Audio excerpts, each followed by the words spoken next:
Hello friends, আমি সংঘমিত্রা Germany থেকে তোমাদের সকলকে স্বাগত জানাচ্ছি। It's Black Forest in Germany. জার্মানির দক্ষিণ পশ্চিমে অবস্থিত পর্বতময় এই বনভূমির নাম ব্ল্যাক ফরেস্ট বা কালো বন রাখা হয়েছে এই বনের অপরূপ সৌন্দর্যের কারণে। পাহাড় আর বন একসাথে মিশে এখানে তৈরি করেছে এক অনাবিল পরিবেশ। লম্বা লম্বা গাছ আর উঁচু উঁচু পাহাড়ের কারণে এই বনটি ব্ল্যাক ফরেস্ট নামে পরিচিতি লাভ করেছে। অপূর্ব সুন্দর। আমি সংঘমিত্রা আজ জার্মানির বাডেন ওয়ার্টেমবার্গ রাজ্যের একদম মাঝখানে। একগুচ্ছ নাম না জানা ফুল মাথা নাড়িয়ে অভিবাদন জানাচ্ছে, আমাকে ওয়েলকাম করছে। আজ আমি এই ভিডিওয়ে তোমাদের নিয়ে যাব দ্য ওয়ার্ল্ড অফ কুকু ক্লকস।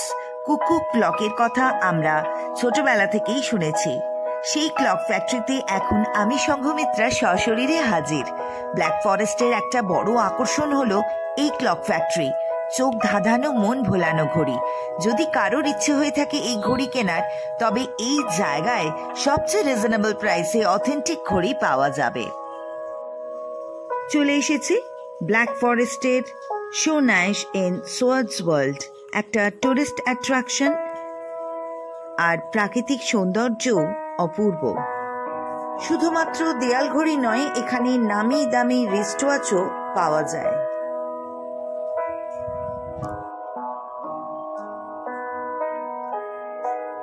আর ঘড়ির সাথে রয়েছে গ্লাস ফ্যাক্টরিতে তৈরি কাঁচের জিনিসপত্র, যা অসাধারণ দেখতে। অত্যন্ত পিসফুল, একেবারে সিরিন। রেগুলার ইন্টারভ্যালে পাখির ডাক শোনা যাচ্ছে। কে বলবে এগুলো ফ্যাক্টরি হাউস?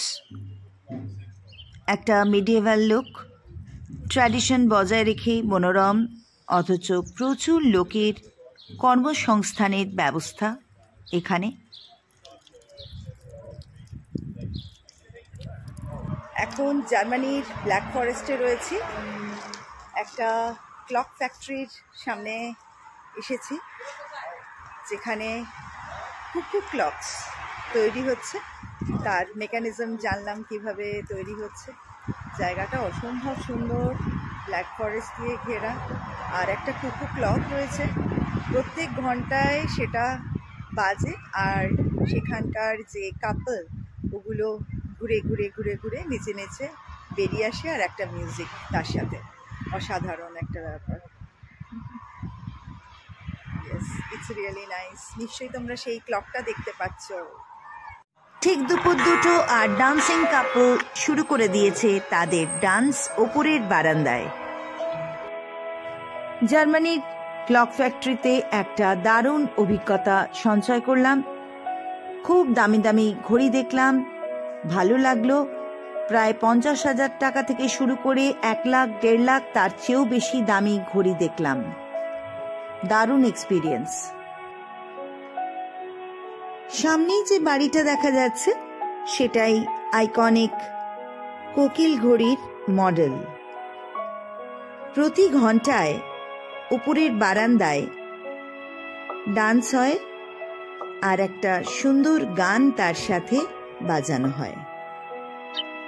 এখন চলে এসেছি লেক টিটিসির একদম কাছে। সুন্দর একটা ওয়াকিং স্পেস, যেখানে অনেক লোকের গ্যাদারিং দেখতে পাচ্ছি। টিটিসি হলো ব্যাডেন ওয়ার্টেমবার্গের দক্ষিণ ব্ল্যাক ফরেস্টের একটা হ্রদ। এটা 1.3 স্কোয়ার কিলোমিটার, অর্থাৎ 320 একর এলাকা জুড়ে। গড়ে 20 মিটার গভীর। অনেক ধরনের মাছ আছে এই লেকে। প্রচুর লোকাল লোক এসেছে এখানে তাদের পেটসদের নিয়ে। সুন্দর সময় কাটাচ্ছে। পেটসরাও ভীষণ খুশি, দেখেই বোঝা যায়। দারুণ লাগছে কিন্তু এখানকার পরিবেশটা। পাহাড় দিয়ে ঘেরা একটা লেক, প্রচুর নৌকো দাঁড়িয়ে রয়েছে, প্রচুর ক্যাফে রয়েছে, তাছাড়া বাজার দোকান করার মতো দোকান রয়েছে, আর কত স্পিসিসের ডগস দেখতে পাচ্ছি। দারুণ লাগছে, ভীষণ ভীষণ চার্মিং একটা পরিবেশ। সত্যি lake TTC is just wonderful, not only for its scenic beauty, but also for the beautiful people I see here, for their love and care for their pets. খুব কালারফুল চারিদিকটা। ব্ল্যাক ফরেস্টের কোলে খুব যত্ন করে এই জায়গাটাকে রাখা হয়েছে, একটা ভালোবাসার নিদর্শন, symbol of love and affection between humans and animals. So lively, so full of life. I really loved it. খুব সুন্দর একটা সময় কাটালাম জার্মানির এই জায়গাটাতে।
বেশ কিছুটা সময় কাটিয়ে এবার আমরা চললাম রাইন ফলের দিকে, সুইজারল্যান্ডের অভিমুখে, আমার সেই স্বপ্নের দেশ।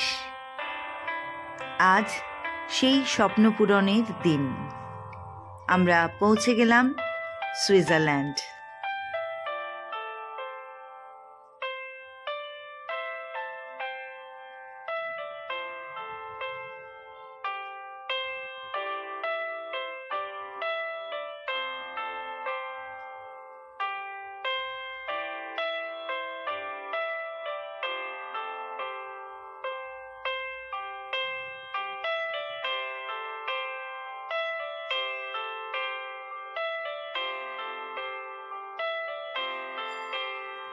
আজ বিদেশের মাটিতে দেখা হয়ে গেল আমার সেই সাধের চড়াই পাখির সঙ্গে, যে চড়াই পাখি আমাদের দেশের বাড়ির উঠোনে ধান খেতে আসতো।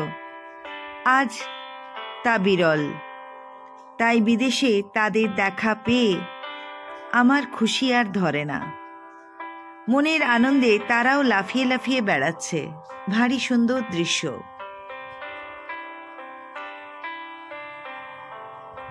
এখন আমরা রাইন ফলের একদম সামনে, রাইন ফলের একদম কাছাকাছি চলে যাব আমরা একটা স্টিমারে উঠে। তারই প্রস্তুতি চলছে, টিকিট কেটে নেওয়া হয়েছে। এবার আমরা নৌকোয় উঠে পড়ব।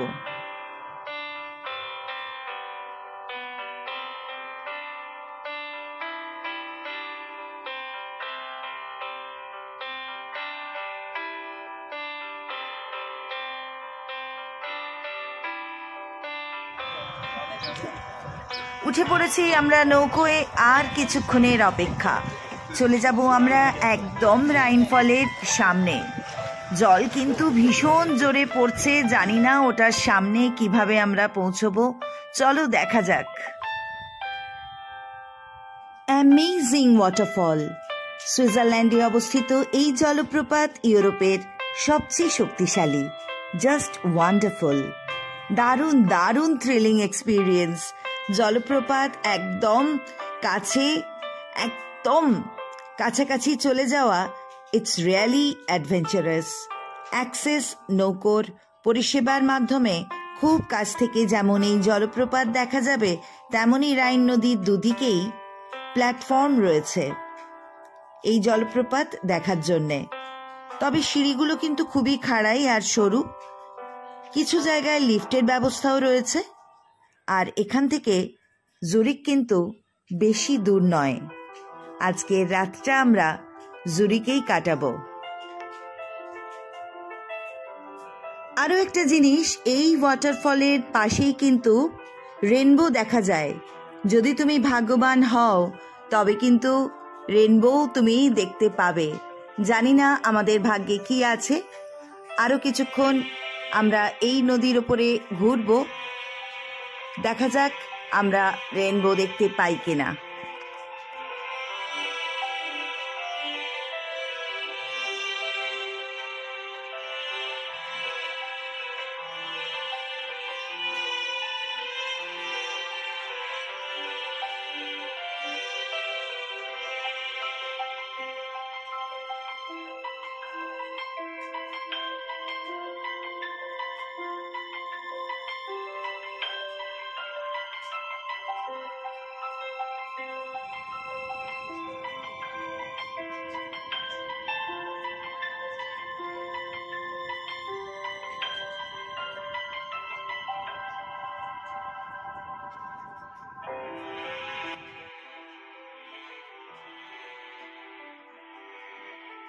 ফাইনালি আমাদের মনের আশাটা কিন্তু পূরণ হয়েই গেল। আমরা কিন্তু এখন রেনবোটা দেখতে পাচ্ছি। অপূর্ব সুন্দর সেই রেনবোটা কিন্তু দেখা হয়েই গেল। একদম জলের মধ্যে চলে গিয়েছিলাম, বেশ ভালো লাগছিল কিন্তু। Last but not least is my friendship with a little cute dog and its master and mistress. Nice meeting.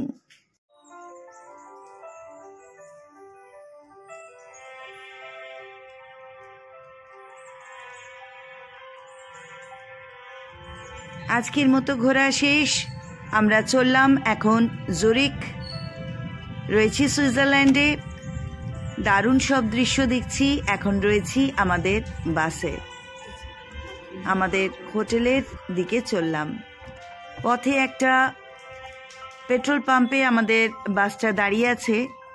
দারুণ দারুণ সব গাড়ি দেখতে পাচ্ছি। Just wow, beautiful cars. একটার পর একটা গাড়ি ঢুকছে। কি সুন্দর সুন্দর সব গাড়ি, একদম luxurious. Such a prosperous place.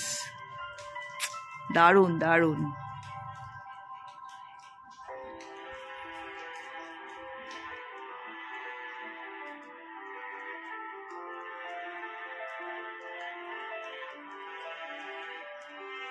Switzerland চলে এসেছি। আজ জুরিকে রয়েছি। হলিডে ইন এক্সপ্রেস আমাদের হোটেল, একদম ঘর। ওয়াও, প্রচণ্ড খিদে পেয়ে গেছে, তাই জন্য প্রথমেই চলে এসেছি ডাইনিং হলে। আর প্রচুর ডেলিশিয়াস খাবার দাবার রয়েছে। প্লেট ভর্তি করে খাবার নিয়ে নিয়েছি, প্রচুর খাবো বলে। দেখা যাক। কি সুন্দর অ্যাম্বিয়েন্স এই রেস্টুরেন্টের, খুব সুন্দর। চারিদিকটাই খুব সুন্দর, একদম পিসফুল। খেয়ে নিয়ে তোমাদের ঘরটা দেখিয়ে দেবো। আমরা যে ঘরে রয়েছি আজকে রাত্রে এই হোটেলেই থাকবো। Dinner at Switzerland, it's Zurich.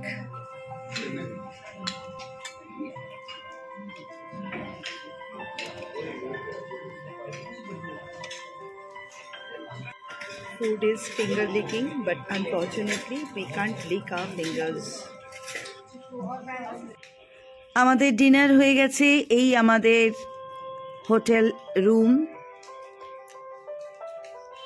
জানলা দিয়ে কিন্তু খুব সুন্দর একটা দৃশ্য দেখা যায়, আর সামনে দিয়ে ট্রেন যাতায়াত করছে।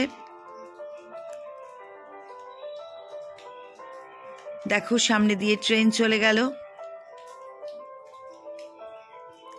এখনো বিকেল রয়ে গেছে, আমরা কিন্তু শুয়ে পড়ব। এখন প্রায় 9:30 রাত। আজকে রাতটা রেস্ট নেব, আবার কাল সকালবেলা নতুন কোনো জায়গা দেখতে বেরোবো। সবাই ভালো থেকো। Good night friends.